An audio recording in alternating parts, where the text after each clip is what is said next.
What's up, everyone, and welcome to the video. So today we're going down to the shop and we're going to pull the Mustang's trans. I was talking to Logan a little bit, and unfortunately he cannot get to it for a couple weeks. So I'm really in a time crunch and I can't wait, because if you need to order parts, you know, I have to get it back in the car, get it testing before we go to drag week. So as much as I want to use him, I can't. I had a local guy reach out. A couple people have recommended him, so we're gonna take the transmission over to him, and he's even, you know, willing to rip it apart in front of me, and we'll take a look at it together, see if we see anything, you know, wrong.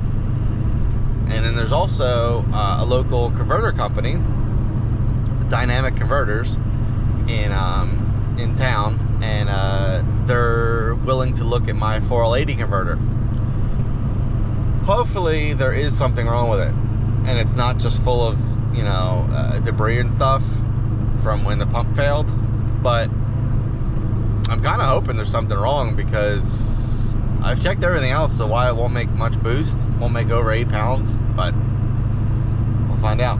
But we're on our way to the shop, let the guys do a little bit of work, and then once the lift is free, we'll go grab the Mustang and yank the trans. And then I'm in the truck, so we'll throw it in the back of the truck, and I'll head over. I'll talk to the guy, make sure we can come over, and I'll see if he's cool with filming. I don't know, some people are weird with filming and stuff, so we'll I'll ask him, and you know, gotta get this taken care of. Gotta get to, my main goal is get it back together as soon as I can and get to testing. I need to get to the track. I need to make sure everything else is okay on the car, and yeah, because we're coming down to the wire here. Not really the wire, but to me it's the wire, with my business, with taking care of my family and everything, and housework, and there's only so much time I can spend on the race car. So let's get to the shop and get to work. All right, finally got some time. Guys are done their, you know, got a bay free, so I already started, got the drive shaft out. Next we'll do the starter, converter bolts, main bolts. This should be out in relatively short time. I don't even need to take the exhaust off. So let's get to work.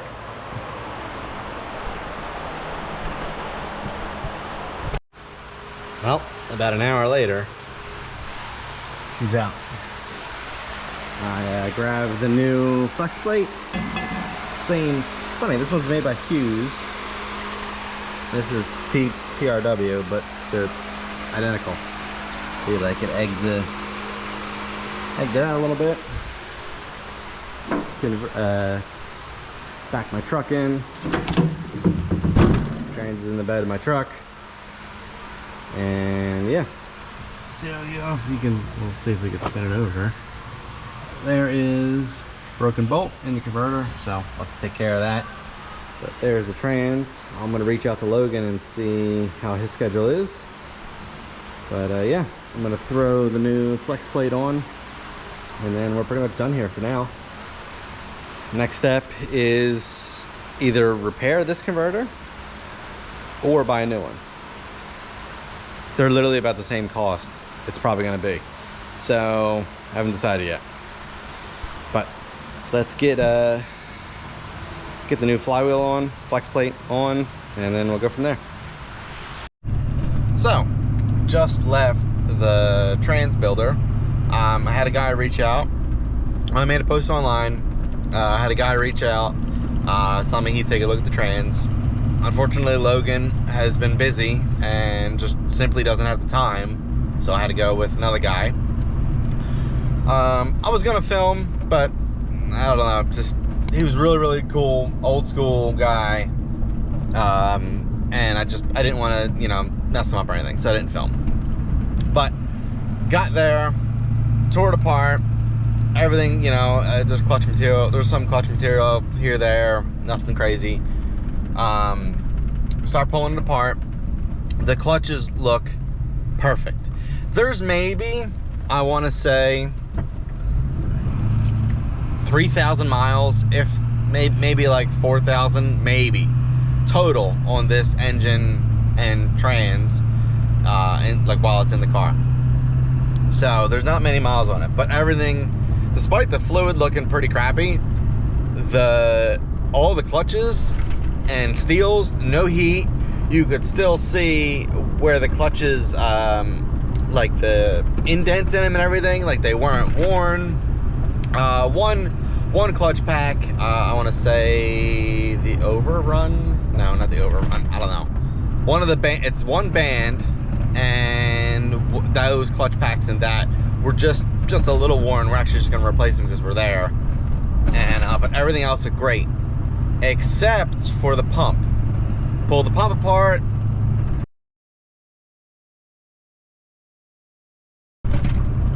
Same exact thing that happened on drag week.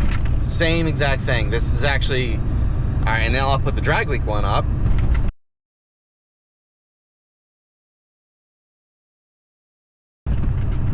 The drag week one is definitely worse, but this one is still bad, and it's bad enough that it affected line pressure, and you know, it affected how the trans ran.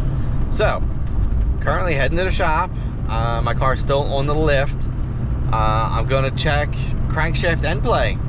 I don't know what else could cause, you know, basically the converter to push back into the front pump of the transmission and wear a groove like that in the pump half. So, yeah. So I'm hoping it's not that, although I don't know what else it could be. But on our way to the shop, cross your fingers it's not the thrust, because if it is, I really don't want to pull the engine with now less than 30 some days to go. But we'll try to stay positive. I'll drop the oil when I get there and, you know, take a look. Luckily it's got a tubular K-member. The oil pan comes right out. So let's just get to the shop and take a look at it. And it's a new day. So finally the trans parts have come in, and we're gonna head over to the builder's place now. And so I bought the Extreme Automatics. They call it a pump saver plate. Excuse my voice, I got like a little thing going on in my throat. It literally goes between the two pump halves, and it's like a reinforced steel. It literally prevents this issue from happening. So we're gonna get that installed, along with, I have these heavy duty springs, I guess, for one of the clutch packs.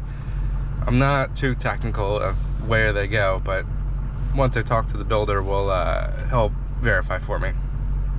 And I believe he ordered he ordered a new pump, probably, pretty sure, yeah, he ordered a new pump, one set of clutch packs, and one, I think, overrun band for like engine braking. I think that's what he ordered. Everything else looked perfect. So let's head on over there, and I'm not gonna film there, but I'll try to take some notes and remember what he said, that all has been replaced, and then yeah, and then we'll head down to the shop.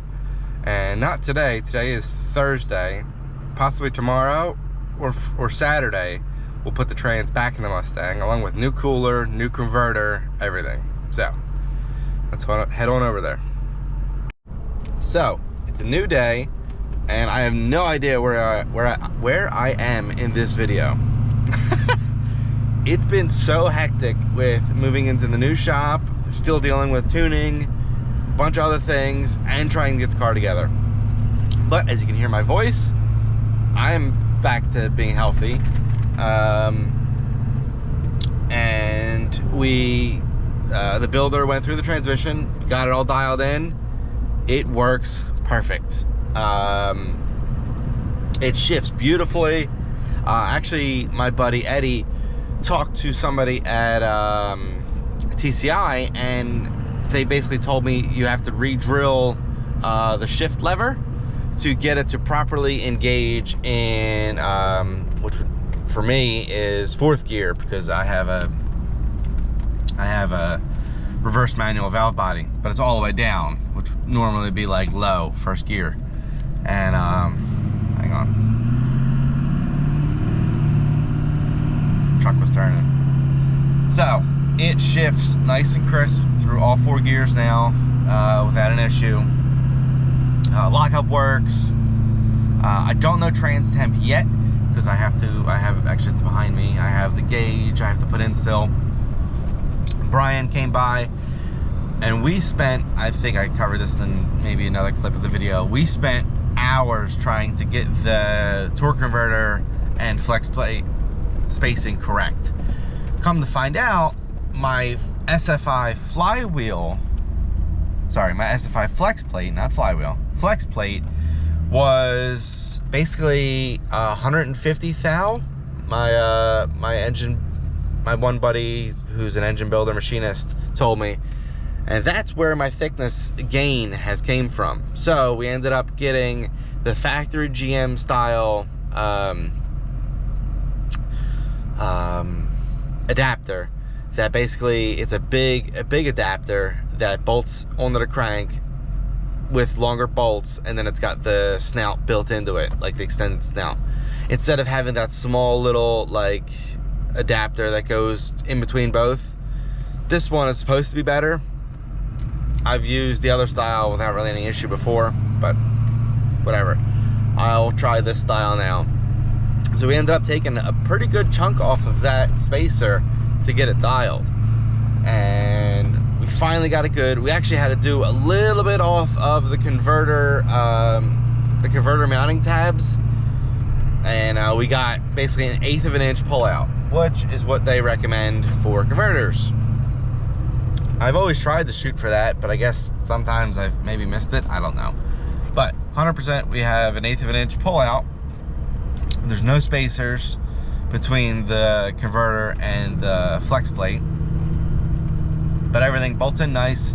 It spins real, like even, all right, well, if it's pulled out, the converter's pulled out, and you spin the converter, it doesn't bind, it doesn't do anything crazy, it fits nice. So bolted it in. Then we installed brand new cooler lines and a brand new True Cool cooler. So everything is fresh in the transmission. I even got another dipstick because my last dipstick was a factory one from out of a truck, but it had a lot of pinholes apparently. I never noticed it had pinholes, but I saw them when I pulled it apart. And yeah, and then I did put the dipstick in, tube in with the dipstick, and then took the pan off, and I figured out, you know, it's right where it should be. Just slightly above the pan rail is the full mark. It's where it should be for a 480. So yeah, like I said, we spent a couple hours. Literally, we had the transmission in and out probably like 10 times getting the converter spacing right, and that took a good part of the day. So got that dialed, took it for a maiden voyage. Excuse me. Oh my God, wow. Took it for a maiden voyage, shifted great. Then now we're on to the next problem, which is boost. I believe my wastegate is junk. Like, I'm 98% sure my like 10-year-old wastegate is just junk anymore. Took it apart a while ago, probably in a couple videos ago, and it had a rip in the diaphragm. Emailed the seller, showed him a picture of that diaphragm, showed him a picture of the wastegate. He's like, yeah, we got that, here, order this. I ordered what he said, it wasn't right. So they definitely don't make this style anymore. It kind of sucks, but whatever. So I just tried to RTV it and see if it would seal and get it to go, but I don't think. There was another tear on, not on the side, but on like the underneath one of the, I think underneath the valve stem possibly, and I think that's where the air is leaking from, because I tried my 4-port electronic boost controller, no matter what duty cycle I put it to, didn't work. I then I tried nothing. And usually if you do nothing, no reference, it'll go twice the spring pressure. Barely did anything. Hooked up a manual controller to just the bottom of the gate, screwed that all the way in. It gained like 2 pounds, maybe, over the 6, 7. Hooked basically backed that all the way off and hooked it to the top of the gate. Now, in theory, it's pressure pushing down on the gate, and like using the engine's boost pressure to push down on the gate to hold it closed. In theory, this should have pinned the gate shut, and it should have made all the boost. It should have, like, as soon as I laid into it, it should have just pulled the turbo and 20 plus pounds boost. Now, it was still super lazy, and it barely made like 12 pounds by 5,000 RPM. This turbo is not like that. So, last month, a customer actually gave me a VS Racing 50 millimeter wastegate. Now, hopefully, might be able to make something work. Oh my God. Jeez, of course, I bring out the camera, I just start yawning.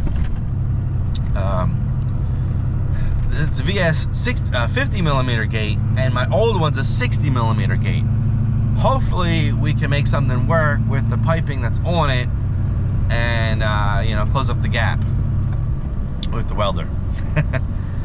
But I'm heading to the old shop now, and my buddy Jake, he's working, and hopefully I'll probably try to help him a little bit, knock some cars out, get his work done for the day, and then ideally bring the car in maybe like midday, and we can hack off the old wastegate and put the new one on. It sucks, the whole turbo kit has to come off, but it's not bad to take it off.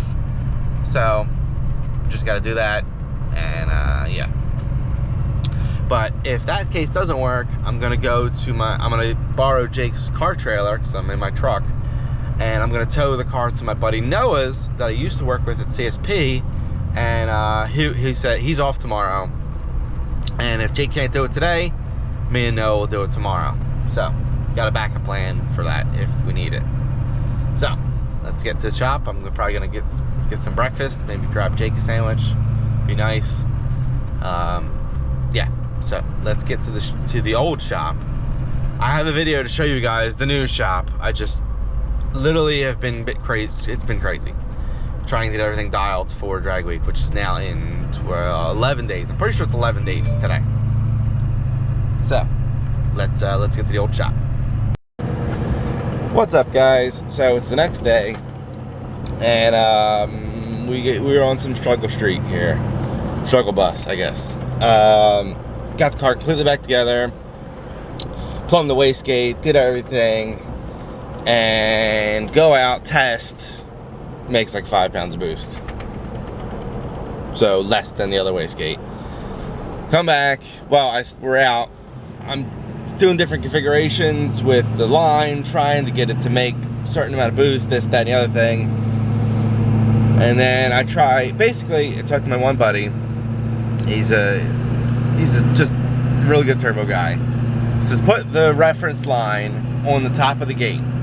That will basically pin the gate shut. Okay. He's like, just roll into it. You'll see the boost go crazy, and then just get out of it. You know, that tells you everything is working correctly, if it is working correctly. So put the wastegate line to the top of the gate, go out, whack it. It starts to build. It's like kind of lazy. Starts to build boost, and then like peaks out at like 14, 15 pounds. He's like, yeah, no, it should have maxed your gauge, and you should have had a lift. Okay. So we go back, Brian and I, and we go back and we check. We get out the smoke machine and we start looking around. We put it in the tailpipe, so basically it feeds back from the tailpipe up through the hot side and everything. The hot side is full of leaks. The V-band is leaking, the one collector on the header is leaking, and the turbo flange is leaking. I put sealant on them yesterday. So when I pulled it apart yesterday, I cleaned it as much as I could because it seemed to be like rust buildup. So I cleaned it all up, and yeah, and then I put new sealant, you know, tighten everything down, torqued it down. No. So let's see if I can do this. Took the clip with my phone, gonna insert it here. All right, there's a lot of leaks. So we got out of that V-band, big time. Apparently, Right where the there. turbo is. Turbo's A little bit out of the leaking a wastegate. lot. There's a little bit there. Little tiny pinhole down there. On the down there's leaking really good.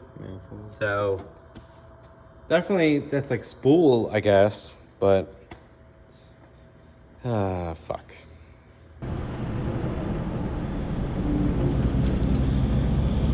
So yeah. So now I'm heading to Ferocious Motorsports to get a new V-band. And then another buddy I made a post last night. A buddy has a T4 turbo flange gasket, so he's gonna give that to me. And hopefully find some more sealant.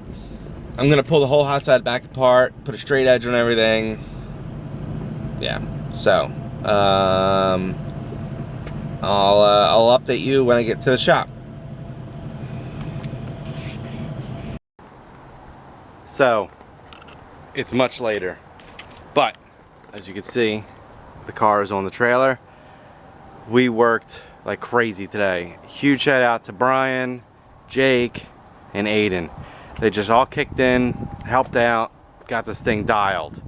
We so you saw the short clip of the exhaust just leak, the hot side just leaking. So we're like, great, okay. So I came in this morning, I ripped it all apart. You got a flat edge on all of the flanges. Checked over them. Some of them were a little iffy. Some of them had rust buildup on them, and some of them were a little iffy. So Brian sat there, grinded them all flat, got them nice and even. Aiden actually got a turbo flange gasket from a buddy because I made a post last night. Got that, put that on, and then I got. I think the best sealant for turbo kits is Ultra Copper RTV. It's got some inlay in it or something that really helps it seal, and it works really well. So, and then I also got a brand new V-band, actually got a whole assembly, but I ended up using just the shell on the current flanges. And we Brian smoke tested it. I didn't look because I was like, I hope this thing doesn't leak. And it's perfect. There's literally no more leaks at all. So everything's nice and dialed. We went out, did some pulls, got it. Basically, if I had the reference point to the top of the wastegate and I laid into it, it built boost, and I had a lift. So it is making all the boost that way. So I plumbed in my 4-port boost controller. So now I have proper boost control with everything, and we are dialed. So I planned on going to the track tonight, but it rained like crazy earlier, and we were still having a couple issues. Like literally put it on the trailer, and I went to go check all the lights and everything. The car lights didn't have turn signals, so I had to figure that out for about half hour. Some of my wiring, I've done I had the cluster out today, and I must have moved a connector, a 1988 connector, and the wire came out a little bit. Wasn't making good connection. So figured that out, got it dialed, and everything has worked. Brian went above and beyond. He was like cleaning. He velcroed my floor down in certain areas so like the carpet wasn't hitting. Like he did way more than he had to. Really appreciate him. He's an awesome guy. Can't wait to spend the week with him and just have a blast in this car. We're going for at least my goal is overall for the week first place. Now normally that does not get you a plaque or anything. That normally if it at the end of the week, the top like 30 cars or so in the class, there's a cutoff. It's like usually it's a floating cutoff. It's around 10.8 or something. But you have a dial, and then those cars go bracket racing, and then the top 3 of those cars are the winners. To me, that doesn't really make sense. You know, like, I don't know. I'm not a fan of that way. Like, those 3 get the plaque. I feel like it should be the 3 that did the 10.0 average for the whole week should get the plaques. Or they just do both. They have 6 plaques. That is a lot. You know, it's not a it doesn't have to be a partition trophy. But I personally, just racing, I think the top 3 that did the whole week at all the tracks that went their 10.0 average, you know, they get it. But then again, it's not really a 10.0 bracket per se. It's like 10.0 and slower cars. So I could see the appeal of doing it for the top 3 that win the bracket race at Ellen Friday. Anyway, my goal is to come first place overall. That's my goal. Second last year. Year before that, I was 4th. 2 years before that, because we had the thing in the air. 2 years before that, I came 24th. So I really think it's possible with this car, because this is definitely the last year this car will be racing competitively. The cage is coming out, or the roll bar is coming out. It's going back stick shift. I have a lot of plans for this car, and I want it to be a really nice, it's getting painted this winter. I want this thing to be nice and be a nice car like the Le Mans is. Something I could jump in with my daughter and we could drive and go for a drive, hang out, you know, just a really nice car. That's what I want this car to be, stick shift. So, right now, it's unloaded on the trailer, on the car trailer, because I'm gonna take it home and just take it home. So it's home because my little trailer's there, and then Brian's gonna meet me Saturday morning at the house, and we're gonna jump in this with the little trailer behind it and head on down to North Carolina, I think, wherever the beginning of the tracks are. I'm pretty sure it's North Carolina or it's South Carolina. That's one of the Carolinas. I gotta look that up. It's been a long day. Sun has set and I've been here early. So, I believe this is going to be the end of this video, and I will probably do maybe a short video of the drive, you know, Saturday morning drive, like leaving, a couple updates every couple hours or so, and then when we get there Sunday for registration day. And then I don't know if I can do daily uploads. That's a lot. I could try, but they're not going to be long. And but I could definitely try. I'm you know, not opposed to trying. I'm actually, like, I don't know if I mentioned earlier, I'm on a Canon camera, not my normal GoPro, and I'm hoping this is okay. It's an older one, but my wife bought it for me 2 years ago now, and it was one of the best, supposed to be like vlogging video cameras. So I saw it last night and I wanted to try it again. But yeah, going to head home, and I'll actually probably stop at a car wash and give this thing, you can see the dust, and this thing is dirty. This thing is very dirty. You can't actually see it at least in the preview of the video, but the headlights are yellow. They're not supposed to be yellow, so.